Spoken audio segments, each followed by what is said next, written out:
सांगलीच्या वसगडे येथील शेतकऱ्यांचे आंदोलन चिघळण्याच्या मार्गावर आहे। रेल्वे प्रशासनाकडून संपादित करण्यात आलेल्या जमिनीचा मोबदला आणि विविध मागण्यांसाठी शेतकऱ्यांकडून धरणे आंदोलन करण्यात येत आहे। मात्र रेल्वे प्रशासन लक्ष देत नसल्याने आक्रमक झालेल्या शेतकऱ्यांनी रेल्वे रोको करण्याचा प्रयत्न केला। यामुळे या ठिकाणी रेल्वे पोलीस प्रशासन आणि शेतकऱ्यांमध्ये झटापट आणि वादावादीचा प्रकार घडला आहे।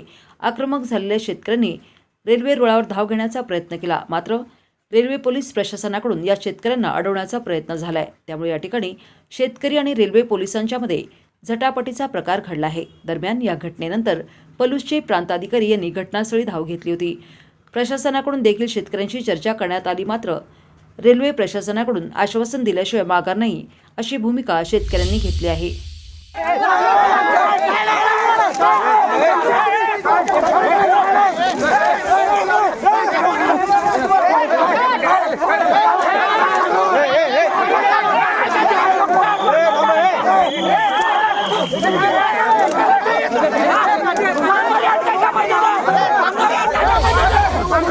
कुमार बाबासाहेब पाटील, रेल्वेने जे डबल ट्रॅक टाकलाय तो आमच्या वसगडे हद्दीतल्या 32 गटातून गेलेला आहे।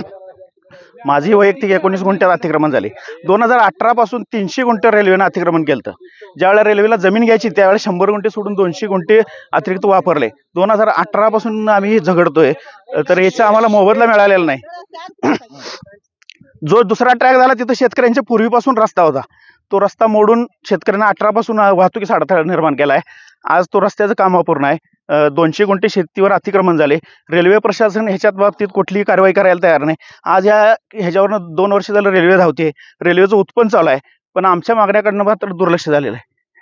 तुमची काय मागणी आहे? आमची मागणी आहे, जमीन अधिग्रहण झाले तर जमीन अधिग्रहण द्यायला शेतकरी तयार आहेत। शासकीय ह्याच्याप्रमाणे आम्हाला मोबदला मिळावा। 2018 पासून जो शेतकऱ्यांचं जमीन वापरले त्याच्यावर व्याज मिळावं। अपोजिट साईडला जो केबल आहे रेल्वे 6 गटात अतिक्रमण आहे, त्याचं आम्हाला मोबदला मिळावा आणि केबल शिफ्टिंग करावी, रस्ता करून मिळावा। अजित पाटील। माझं नाव रजत रवींद्र पाटील, वसगड्याचा रहिवासी आहे आम्ही। आमची 2019 पासून रेल्वेशी संघर्ष चालू आहे। 2019ला त्यांनी ते रेल्वे दुहेरीकरणाचं काम चालू केलं।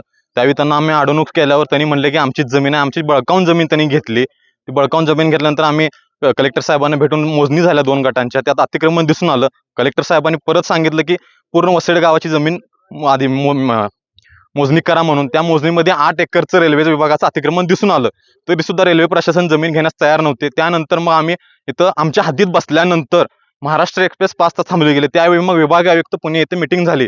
त्या मीटिंगमध्ये असं ठरलं होतं की सप्टेंबर 2023 मध्ये की 1 महिन्याच्या आत शेतकऱ्यांचं काम, जे रस्त्याचं काम आहे, मोबदल्याचं काम आहे, ते सगळं पूर्ण होऊन 1 महिन्याच्या आत त्यांना मोबदला दिला जावा।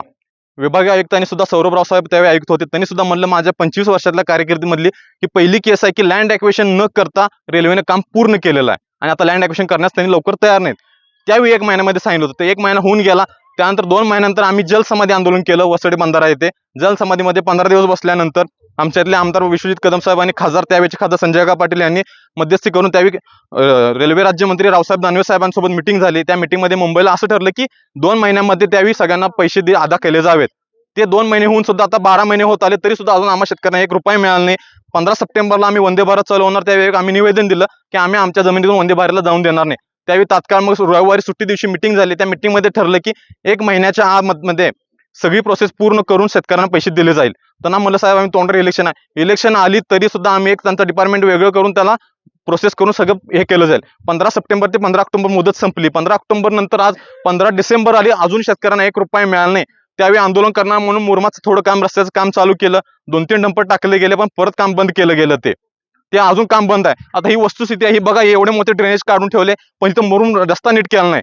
रस्ता इथून आता ऊस जाणार कसा यंदा इथून? शेतकऱ्यांची अत्यंत वाईट परिस्थिती आहे यामध्ये, कसं जाणार आहे, काय करायचं? आणि आता आम्ही आमच्या जमिनीमध्ये जाताना आम्हाला रेल्वे पोलीस अडवणूक करताय, तुम्ही येऊ शकत नाही म्हणून। कायद्यानं आमची जमीन आहे, महसूल प्रशासन, स्टेट महसूलनं आम्हाला मोजून जमीन दिलेली आहे की तुमची जमिनीची बाउंड्री इथपर्यंत आहे म्हणून। त्या बाउंड्रीमध्ये आम्हाला आता बसून देत नाहीत रेल्वे पोलीस। तुमची भूमिका काय आहे? आमची भूमिका अशी जाणार, आम्ही अजून थोडा वेळ बघणार, आम्ही वर जाणार, आमच्या हाती जाण्याचा प्रयत्न करणार। जोपर्यंत आमचा विषय मिटत नाही, आम्हाला पैसे मिळत नाहीत, मूल्यांकन आम्हाला जोपर्यंत पैसे मिळत नाहीत तोपर्यंत आम्ही माघार घेणार नाही।